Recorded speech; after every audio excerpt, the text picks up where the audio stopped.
आइए दोस्तों, आज जानते हैं बायोलॉजी के बारे में। सबसे पहला क्वेश्चन है, शरीर की सबसे बड़ी ग्रंथि कौन है? कौन मतलब कौन सी है? सबसे बड़ी ग्रंथि शरीर की कौन सी है? यकृत। ये वाली, ये जो आप देख रहे हैं, ये वाली कौन सी है? यकृत। नेक्स्ट क्वेश्चन पे चलते हैं। मनुष्य में मादा जनन अंग से किस हार्मोन का स्त्राव होता है? क्वेश्चन देख लो। मनुष्य में मादा जनन अंग से किस हार्मोन का स्त्राव होता? इसका स्त्राव होता इसका ये वाला,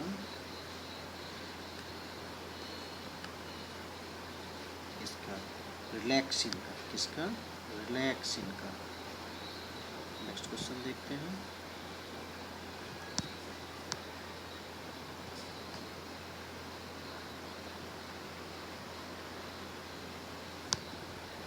नेक्स्ट क्वेश्चन देखते हैं। मनुष्य में ऐच्छिक गतियों का नियंत्रण किसके द्वारा होता है?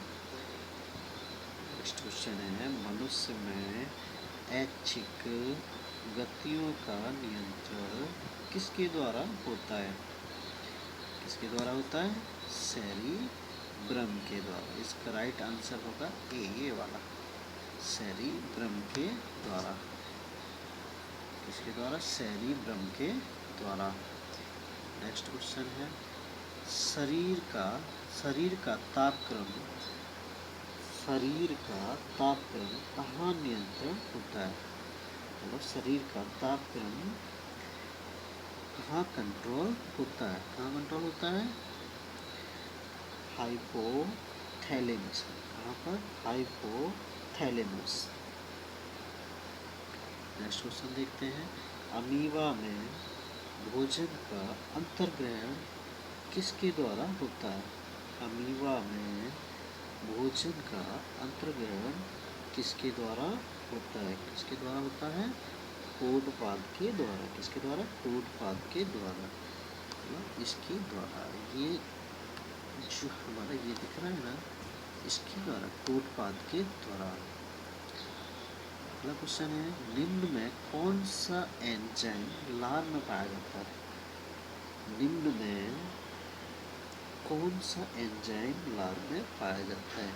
मतलब लार में कौन सा एंजाइम पाया जाता है? टाइलिन। लार में कौन सा एंजाइम पाया जाता है? टाइलिन एंजाइम लार में पाया जाता है। वह प्रक्रिया जिसके द्वारा मनुष्य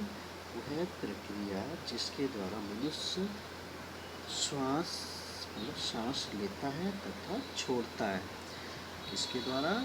श्वासोच्छ्वास के द्वारा। किसके द्वारा? श्वासोच्छ्वास के द्वारा। नेक्स्ट क्वेश्चन है,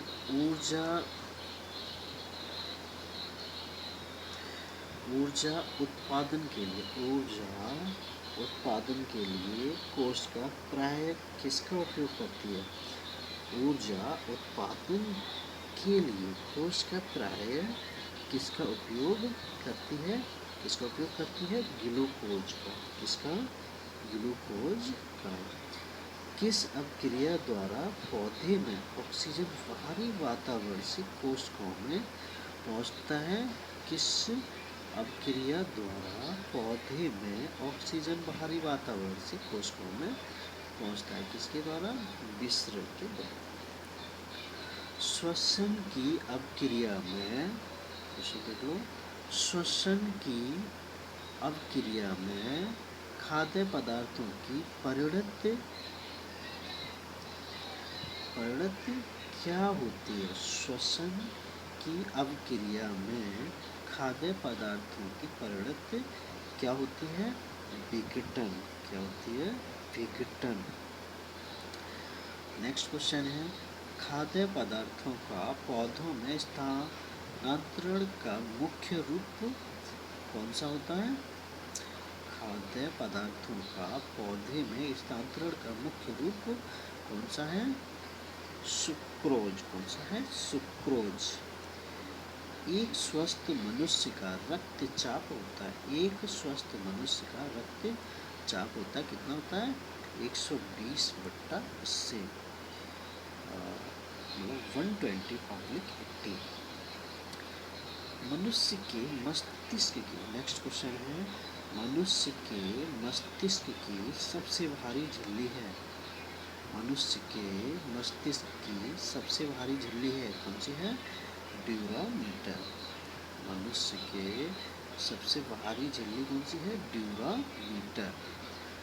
मनुष्य के सूंघने की क्षमता को नियंत्रण करता है।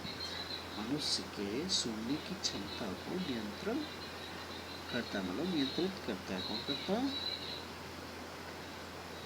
घ्राणेंद्र पाली। क्या कौन करता है?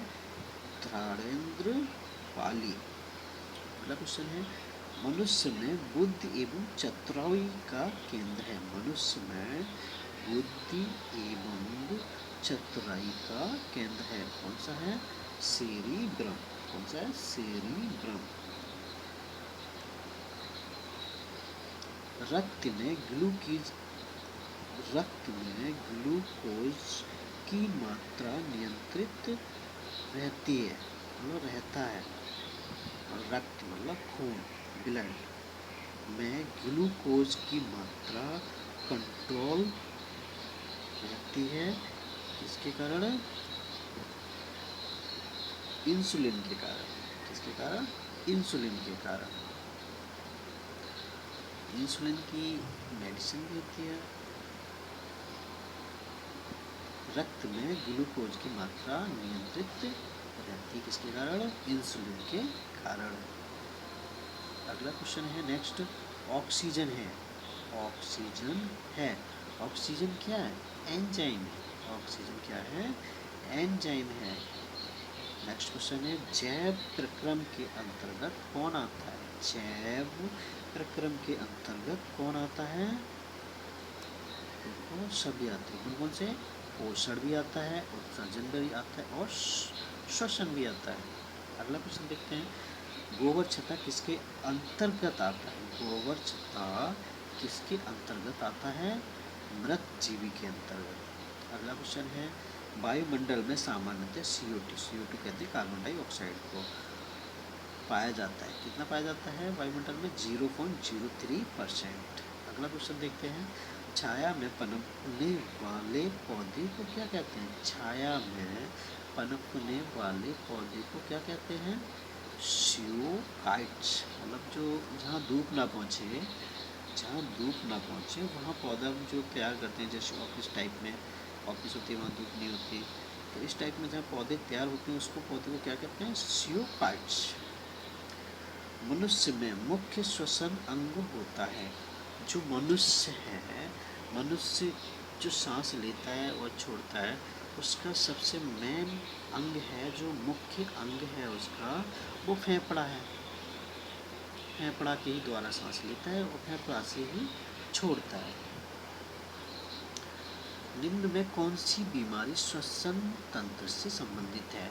मतलब जो फेफड़ों में बीमारी होती है वो श्वसन तंत्र से होती है। तो फेफड़ों में कौन कौन सी बीमारी होती है? एक तो टीबी होती है और दूसरी निमोनिया होती है। निमोनिया भी फेफड़ों में होती है और टीबी भी फेफड़ों में होती है। नेक्स्ट क्वेश्चन है, उच्च रक्तचाप की अवस्था को क्या कहते हैं? उच्च रक्तचाप की अवस्था को क्या कहते हैं? उच्च रक्तचाप की अवस्था को क्या कहते हैं? हाइपरटेंशन। क्या कहते हैं? हाइपरटेंशन। अगला क्वेश्चन है, मछलियों में उत्सर्जी पदार्थ क्या है? मछलियों में उत्सर्जी पदार्थ क्या है? अमोनिया। क्या है? अमोनिया। पौधे में आवश्यकता से अधिक जल किस प्रक्रिया द्वारा बाहर निकाले जाते हैं? पौधे में आवश्यकता से अधिक जल किस प्रक्रिया द्वारा बाहर निकाले जाते हैं? किस प्रक्रिया द्वारा? बाष्पोत्सर्जन द्वारा। किस द्वारा? बाष्पोत्सर्जन द्वारा। निम्न में से किस प्रकार संश्लेषित अंगक कहते हैं? निम्न में से किसी प्रकार संश्लेषित अंग कहते हैं? किसे? पत्ती को। पौधे में गैसों के आदान प्रदान के लिए रहते हैं। क्या रहते हैं? रंध्र। फेफड़ों का आकार होता है। फेफड़ों का आकार होता है, कैसा होता है फेफड़ों का आकार? शंक्वाकार। कैसा होता है? शंक्वाकार।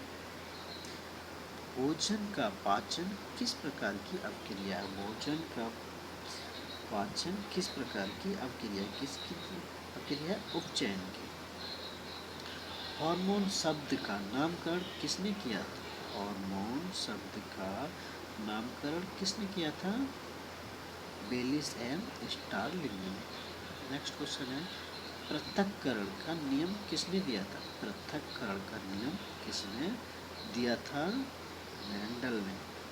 जीव विज्ञान शब्द का प्रयोग सर्वप्रथम किसने किया?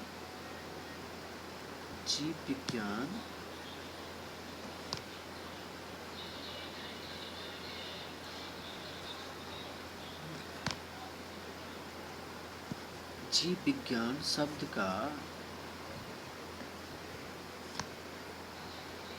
विज्ञान शब्द का प्रयोग सर्वप्रथम किसने किया है? लेमार्क तथा ट्वेरेनस ने। अगला नेक्स्ट क्वेश्चन है, जीव विज्ञान के जनक के नाम से जाने जाते हैं। तो जीव विज्ञान के जनक हैं, उन्हें क्या कहते हैं? अरस्तु।